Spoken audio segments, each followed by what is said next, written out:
পৌঁছে দিব। বিশেষ করে গ্রামে গঞ্জে বসবাসকারী খেটে খাওয়া মানুষ যারা আছে তাদের কাছে আমরা আগে পৌঁছে দিব।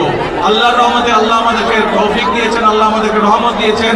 আমরা এই কাজটি সরকার গঠনের 1 মাসের ভিতরে এই কাজটি শুরু করেছি। তারই অংশ হিসেবে আজকে এই এলাকায় চাঁদপুর সদরের এই ওয়ার্ডের মধ্যে, এই ইউনিয়নের মধ্যে আমরা এই কাজটি শুরু করলাম। আমি জানি এখনো আপনারা অনেকে পান নাই। একটি জিনিস আমাদেরকে বুঝতে হবে, আমরা নির্বাচনের আগে আপনাদের কাছে, সারা দেশের মানুষের কাছে ফ্যামিলি কার্ডের কথা বলেছিলাম, কৃষক কার্ডের কথা বলেছিলাম, আরও যে সকল প্রতিশ্রুতি দিয়েছিলাম, আমরা পর্যায়ক্রমিকভাবে সেই কাজগুলো শুরু করেছি। কিন্তু যেই বাজেট থেকে আমরা এই কাজগুলো শুরু করেছি সেই বাজেটটি বিএনপি তৈরি করা না, সেই বাজেটটি অন্য একটি সরকারের তৈরি করা। স্বাভাবিক তাদের কাছে ফ্যামিলি কার্ড ছিল না, তাদের প্রতিশ্রুতি ফ্যামিলি কার্ড বা কৃষক কার্ড ছিল না। আমাদের প্রতিশ্রুতি হচ্ছে ফ্যামিলি কার্ড, কৃষক কার্ড বা এই ধরনের আরো যেগুলো আপনাদের সামনে আমরা প্রতিশ্রুতি দিয়েছি। ইনশাল্লাহ এই যে আগামী মাসে বাজেট উপস্থাপন করা হবে, সংসদে বাজেট হওয়ার সাথে সাথে আমরা আরো অনেক বেশি সংখ্যক মায়ের কাছে, সারা দেশে আরো অধিক সংখ্যক মায়ের কাছে আমরা ফ্যামিলি কার্ড পৌঁছে দিতে পারবো। এবং ইনশাল্লাহ আগামী 4-4.5 বছর মধ্যে আমরা চেষ্টা করব বাংলাদেশের গ্রামে গঞ্জে প্রায় প্রত্যেকটি পরিবারের কাছে যাতে ফ্যামিলি কার্ড পৌঁছে যায়, প্রত্যেকটি মা বোনের কাছে যাতে ফ্যামিলি কার্ড পৌঁছে যায়।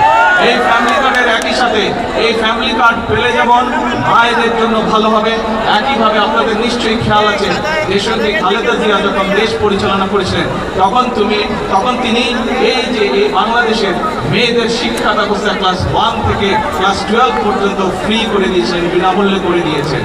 আমরা এই ফ্যামিলি কার্ডের পাশাপাশি আমরা মাদেরকে, আমাদের এই দেশের নারীদেরকে যেমন অর্থনৈতিকভাবে স্বাবলম্বী করতে পারি চাই, ঠিক একইভাবে আমরা চাই যে এই দেশের নারীরা একই সাথে শিক্ষার আরো যাতে সুযোগ পায়। সেই জন্য আমরা সিদ্ধান্ত গ্রহণ করেছি যে আমরা ডিগ্রি বা স্নাতক পর্যন্ত মেয়েদের শিক্ষা ব্যবস্থা অতি দ্রুত আমরা ফ্রি করে দেবো, যাতে তারা মেয়েদের লেখাপড়া করতে কোনো রকম খরচ না হয়। এবং শুধু তাই নয়, মেয়েদের মধ্যে যারা ভালো রেজাল্ট করবে, পরীক্ষায় ভালো করবে, তাদেরকে আমরা সরকারের পক্ষ থেকে তাদেরকে আমরা উপবৃত্তির ব্যবস্থা করব। প্রিয় ভাই বোনেরা, একটু পরেই মাগরিবের আযান দিবে, আপনারা সেই দুপুর থেকে অপেক্ষা করছেন, অনেক মানুষ ক্লান্ত হয়ে গিয়েছে। একটি কথা আপনাদের সামনে তুলে ধরতে চাই, এই ফ্যামিলি কার্ড যখন মায়েরা পাবে, শুধু কি মায়েদের ভালো হবে, পুরো পরিবারের উপকার হবে না? পুরো পরিবারের উপকার হবে না। একই সাথে আমরা যে কৃষক কার্ডের কথা বলেছি, সারা বাংলাদেশের প্রধান পেশা হচ্ছে কৃষক, কৃষকের সংখ্যা হচ্ছে এই দেশে সবচেয়ে বেশি।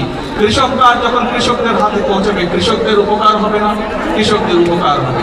একইভাবে যে আমরা খাল খননের কথা বলেছি, এই যে আজকে 2টি খাল পুনর্খনন আমরা শুরু করেছি, আমরা সারা বাংলাদেশের খাল